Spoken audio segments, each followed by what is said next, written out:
They forgot the canopy for the anointing. They forgot the sword of state. They had to borrow the Lord Mayor of London's sword at the last minute. So rather amusing and interesting coronations, which hopefully we won't see on this occasion. Yeah. What happens when things do go wrong like that in the past? Do they just sort of try and ignore it like you would on a stage play, try and ignore it and just carry on? Well, of course, we didn't have television back then. No. Nothing was recording. Even for the Queen's coronation, we did have footage being broadcast there, but it was such a primitive form of television, you really wouldn't be able to pick out things that happened. On this occasion, of course, they're going to be zoom lenses, everything done in high definition, so there are plenty of chances for clips to go viral of anything that may go wrong. And that might explain why there have been quite so many rehearsals now that we're in the age of TV and social media. How do you think King Charles will be feeling today, the day before his big day? He's been waiting his whole life for this moment, hasn't he? Yes, I mean, I can't imagine anybody wouldn't have butterflies in their stomach, you know. Even seasoned actors get stage fright before going on stage. His Majesty's going on stage before an audience of billions. This is a man who's prepared for the role all his life. He's a man of great discipline. Like his father, he understands the role of duty. Unflinching in the face of adversity. In 1988, of course, he was in Australia on a public stage. Someone fired a gun. He was the only one not to flinch. He merely did up his double-breasted suit. So I think he is, of all people, Very British well prepared reaction, for this. yes. He's had a lifetime to prepare, but I'm sure he's nervous. We understand he may be going to bed at 6 p.m. tonight in order to ensure that he's fully rested and not liable to make any mistakes. No, we want him fully rested. Rafe, thank you very much indeed. Well, look, as we move away from this excitement, just briefly, we are going to be heading around the country to try and get the latest on the results of all the local elections in England. This is Breakfast on GB News.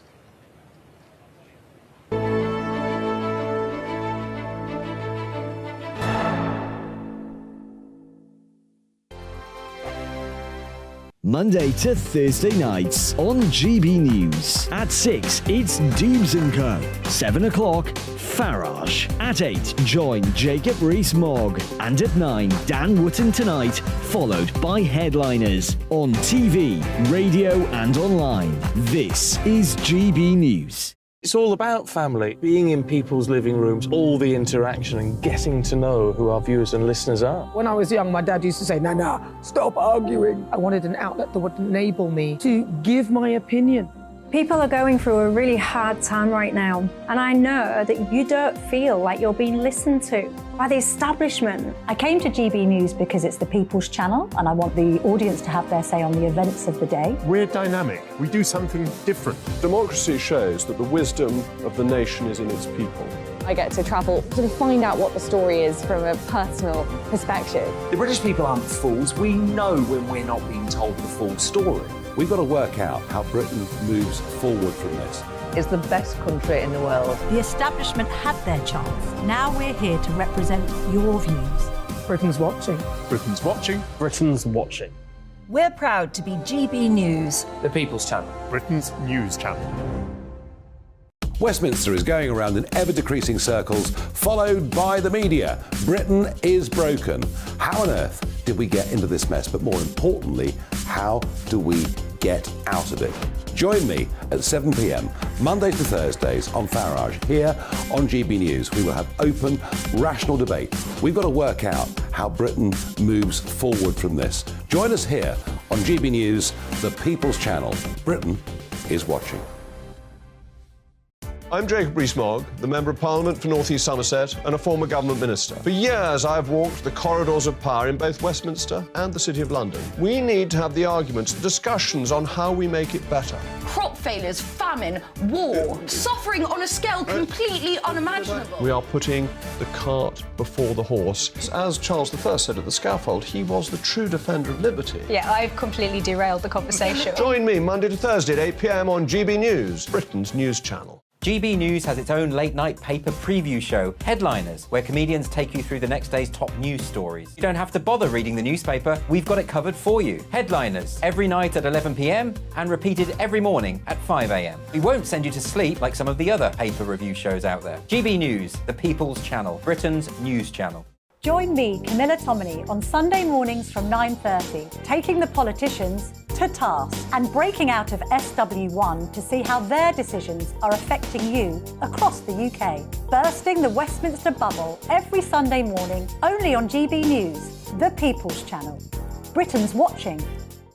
You've probably seen politicians interviewed 1,000 times, but we do it differently. We find out who they really are, we don't shout, we chat, and hopefully we bring a bit of light, not just heat. Did you know Kate Moss? Apparently.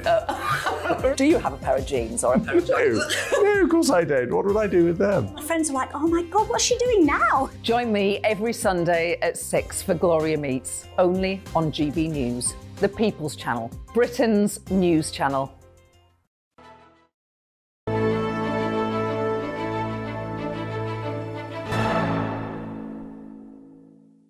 Back, the time is 9:41. You are watching and listening to Breakfast on GB News live from Buckingham Palace. And would you look at that? It is absolutely magnificent behind us. Beautiful. Storm clouds have gone. Red tulips, exactly. The storm clouds have gone. It's stopped raining and we can all just smile and look forward. Relax. To just over 24 hours' time. It's going to be wonderful here on the Mall, isn't it? Oh, yeah, it is.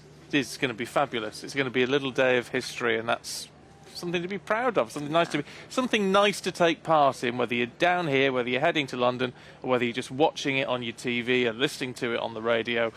Just be part of it. I think Or that's the baking a important coronation quiche. Oh, yes. Whatever you're up to, do let us know. Anne in Gloucestershire. Hi, Anne. Said, I made the coronation quiche for a gathering this week, and it was lovely. Everybody enjoyed it. Oh, well, maybe we need to get baking. I think so. Because it doesn't sound that appetising, does it? Broad beans, tarragon and Spinach. And cheese. I think it sounds lovely. Yeah, but I would cheat, I think, and I think I'd buy the pastry. Yeah. Rather than, I think I'd cheat. Who's got the time? But no, maybe we should give it a go. And Alan's been in touch. Good morning to you, Alan, who says, I'm so enjoying your coronation coverage. Well done all. Well, good, That's Alan. very We're kind. glad you are. And lots more to come. We're here all weekend, aren't we? We certainly are. GB News will be live from the Palace. We'll be covering all of the procession with Nigel Farage is doing all of that, isn't he? He is. So you're going to be well looked after, so keep watching us or listening to us on the radio. There's another big story going on today, which we need to bring you updates on, and that is the local elections that have been taking place in England. Some of those results have been coming through overnight. Let's get the latest from Dudley with our reporter Jack Carson. Good morning to you, Jack. And the Tories have held in Dudley. Yes, that's right. It's probably a bit of a, for the Labour councillors and the Labour Party, local Labour Party here, it's probably a little bit disappointing with their results here in Dudley, of course. This is one of those areas which is, like Keir Starmer was mentioning just a few moments ago, as you hear as he addressed party colleagues, this is one of those battlegrounds in the West Midlands, on the suburban areas of Birmingham, in the West Midlands. These are the areas that Labour should be looking to win. Now, of course, with the results of around 25 seats up for election today, the Conservative holding their majority on the council, 44 seats they held. Labour did gain 2 seats. They gained in the areas of Wollaston and Stourbridge Town and Brockmore and Pensnet. In that ward, they did unseat the Tory mayor here, so that was a bit of a coup for the Labour Party here. But the Labour opposition in Dudley, Kedar Zadar, has said that they've cut the wafer-thin majorities of the Tory councillors down, and he said by 2024 he always imagines Dudley will be run by Labour. Now, of course, this is a Conservative seat when it comes to a constituency, and the Dudley North MP, Marco Longy, has said that he's confident tonight will be, well, yes, last night will be bad news for the Labour Party here in Dudley, but he does of course recognise that many Conservative voters didn't come out and vote. When you look at the wards by turnout, overall it was a 30% turnout, which for councils across the country this was probably one of the larger turnouts. But if you look at each ward by ward, the turnout was down around 3 or 4 points down on 2019 when those seats were last up for grabs in the elections. Now, looking across kind of broader elsewhere in the West Midlands, just to give you an idea of results there, Labour held both Coventry and Sandwell councils, and of course gained control, as we've been hearing this morning, in Stoke-on-Trent. And in Tamworth, quite a disastrous result for the Conservatives there. That council now sits under no overall control because of Labour gains. They gained around 6 seats in that council, so they've a few, not too far off, taking Tamworth there. So overall, probably some good results here in the West Midlands, but not necessarily for Dudley. This is one of those rare occasions today as the Conservatives start to lose council seats across the country that they've made some gains here in the council.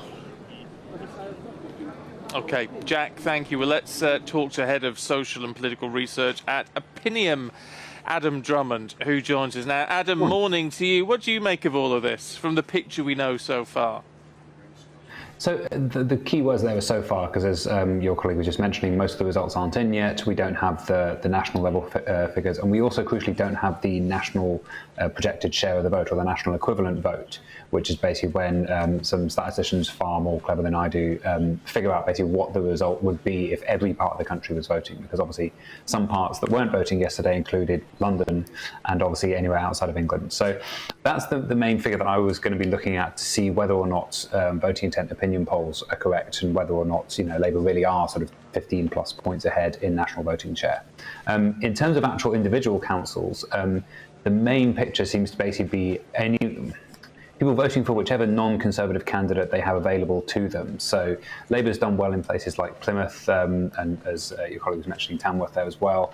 But also Lib Dem's doing quite well, given that back in 2019, when these seats were last contested, that was a real sort of high point for them. But it was also when they were, very much the Remain party and campaigning against Brexit. So it's interesting that they've held up there as well.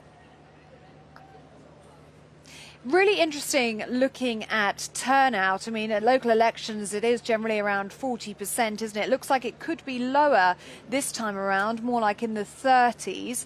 What do you think that is down to? Is it in part down to the first time that voter ID was needed, or do you think it's anger or apathy amongst voters? I think there is. So again, one point is we don't know ultimately what turnout is, but indications are that it is slightly lower than normal. Typically for local elections, when there isn't a general election on the same day, it will be around about sort of 35-ish%. So the indicators that we have so far, which are quite limited, are that it is slightly lower. It's interesting that the Electoral Commission came out with their statement basically saying more research needs to be done on the effect of voter ID, because we don't know how many people didn't bother to turn out because they didn't feel they had the appropriate ID, and also we don't yet know how many people actually turned away from polls for not having the appropriate ID there. So that is a plausible explanation, but ultimately we just don't have the data yet to be able to conclude it. Keir Starmer's just been out and about, speaking live on camera, saying, well, this all shows that the Labour Party is on track for a majority government. I mean, from what you're saying, he's talking a little bit out of his head, isn't he, at this stage? I would say that from the results so far, in that they confirm what national opinion polls seem to show, which is Labour about 15-ish points ahead, that it's on the cusp between the Labour majority and Labour being the largest party in a hung parliament. I think that the results so far, they don't disprove Keir Starmer's claims about being on course for majority. He has a sort of plausible case to make there. It's just not quite a slam dunk. The key thing with the local elections that we've got this week is that, like I said, the Lib Dems did very well, and Lib Dems and other minor parties tend to do very well in local elections compared to national elections, where it's much more of a two-horse race. And you can plausibly argue that a lot of that vote is more sort of anti-conservative now rather than pro these other parties, and that a lot of that would break for Labour in a general election. So I think it's not that he's sort of bang on correct, but he can just about make the argument that he is. Okay, Adam Drummond, really good to get your thoughts on that. Thank you very much. Yeah, and if you've got any views on that, gbviews@gbnews.uk. A lot of you getting in touch seem to be saying, well, we want to give the Conservatives a bit of a kicking for whatever reason. Whether that would change at a general election, who knows? Who knows? It's all up for grabs, basically. Yeah. And we might be, 12 months, 18 months, potentially almost 2 years away from a general election. So there's a bit of time to play with. Yeah, jubilant Sir Keir Starmer, though, says it shows that they're on track to win the next general election. Is he speaking too soon? Let us know what you think. gbviews@gbnews.uk. Well, meanwhile, here at Buckingham Palace, the excitement is beginning to grow. You can hear lots of people talking and shouting over here. I think excitement is certainly brewing. Our national reporter, Paul Hawkins, joins us now, not very far from where we are now, on the Mall with the royal fans who are gathering. Good morning to you, Paul. What's the atmosphere like down there? Yeah, morning, Ellie. It's slowly bubbling away, I think, because obviously people have been gathering over the last few days, but the number of tents is growing along the mall. Let's speak to some people here who've kind of fenced off this area. It feels like you're in a kind of royal VIP bit. Hello there. How are you? What's your name? My name is Mandy. Mandy, if you don't mind me stepping on your ring. Nice to meet you too. I love the way you guys have kind of fenced off this area. Yes, it's an area of demarcation. I think why they is that? call it. So what special reason do you have to be in here? We are making our... Worried about you, yeah? They probably are. Yeah, we're hoping that once all of this is cleared away on the big day, that we can then shuffle forward and have a very good position. That's what we're doing. So we have marked our area, pretty much like a dog would do. Right, okay. But we're not doing that. No, we're sure. not. I need to be clear about that. We're using the portaloos. So we're okay. So that's good. But you've got, I mean, there's going to be a lot of people here, so you've got to mark out your territory, right? Tremendous amount of people, more than we thought. But we're all going to do it in a very British way. There are lots of queuing. Yeah. Lots We've of queuing. made friends with everyone. We have. Have you? Yeah. These lovely ladies here. Yeah. What bit are you looking forward to seeing? Well, I'm looking forward to seeing all the parade and everything. Yeah. Which bit on the parade? Everything. The carriage, the military. No, all the military, the drama, the crowds, these lovely ladies getting all excited. Yeah. What's so great about it all? Oh, I think it's a very British thing, isn't it? Yeah. Getting together for something like this. Yeah. And the last time it was a little bit somber because it was a queen, so it was very somber. So I was here for that, and my friends were here for that as well. But this is a very different vibe, I think. Yeah.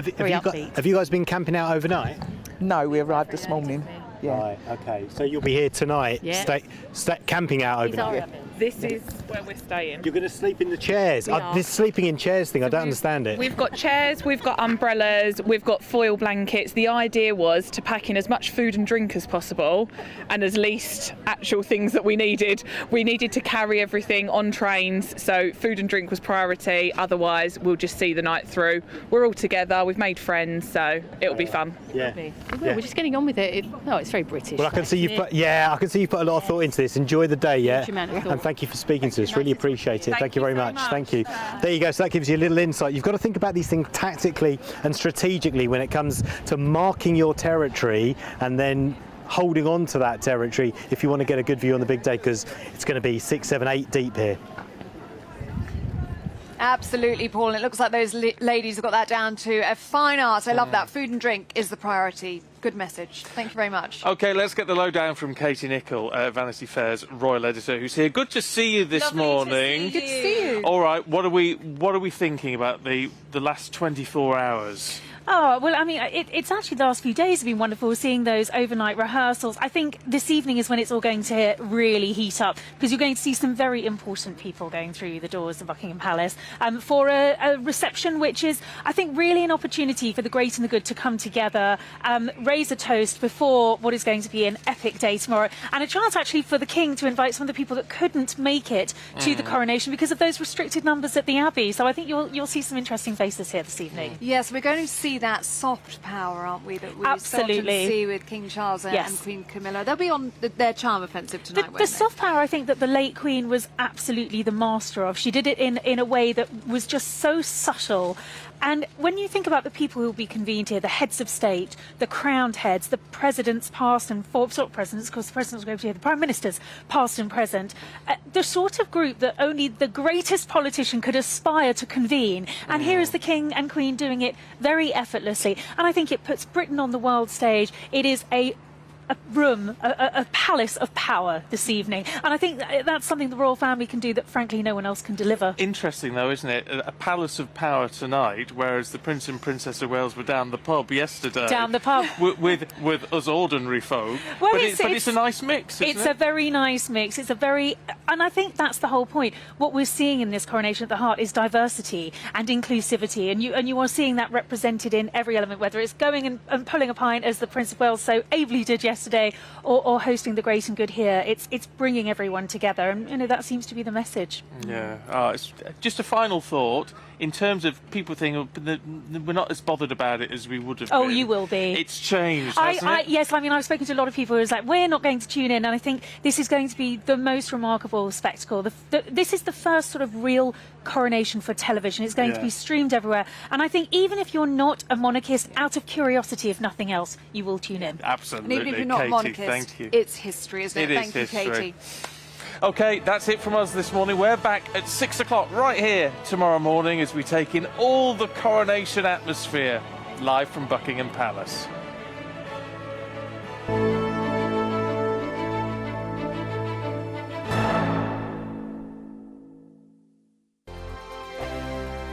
I joined GB News because I was sick and tired of not hearing my views being represented, not just mine, but so many people that I knew and spoke to. I just couldn't get my voice out there. I couldn't say anything. I couldn't do anything. Whatever the narrative was, I kind of had to follow it. GB News is there to provide a voice for those who have been ignored by the establishment media. We think different things, we've got a different style. GB News is here to be optimistic and positive about the future. It's real kind of dynamic and flowing, with the audience very much at the heart of it, like a big family. Here at GB News, we talk about the things that matter to you. Hearing the voices from right across our towns and cities, especially our towns. All sides of the argument represented with a heavy dose of opinion. We're on a mission here to make a difference. And the GB News family really is here for you, and whatever time of day you can watch or listen. Britain's watching. Britain's watching. We're proud to be GB News. The People's Channel. Britain's news channel. Monday to Thursday, 9 p.m. till 11 p.m. Join me, Dan Wootton. I'll bring you the sharpest takes and hottest debates. Do you not believe in prisons? I don't believe in prisons. I'm completely stunned. I guarantee you there'll be no spin, no bias, no censorship. I actually was personally quite offended by it. And no reason to go to bed. So I guess they've always been quite woke. That's Dan Wootton tonight on TV, radio and online. Monday to Thursday from 9 p.m. till 11 p.m. on GB News. The People's Channel. Britain's news channel. Start the day with GB News. We catch up on all the big stories you didn't hear the night before. And take a look at what the world's talking about this morning. That's right, Monday to Thursdays from 6 o'clock. It's Breakfast with Eamon and Isabel. Straight after breakfast, join us, Bev Turner and Andrew Pearce. We're going to take you through till noon. We'll be tackling the big topics of the day, including the things that the other channels just won't talk about. If it's happening here. Wake up to mornings on GB News. The People's Channel. Britain's news channel. New to GB News is the Saturday 5. Join us every Saturday from 8 p.m. as we debate the week's stories. Right, folks, that was a spicy one, wasn't it? With us four, plus a special guest. Sometimes she has to stick her foot in it. Sometimes she has to say things as they are. Sometimes I think we should keep the refugees and send the pensioners to Rwanda. Then we'd be in a much better state. Well, Benjamin, The Saturday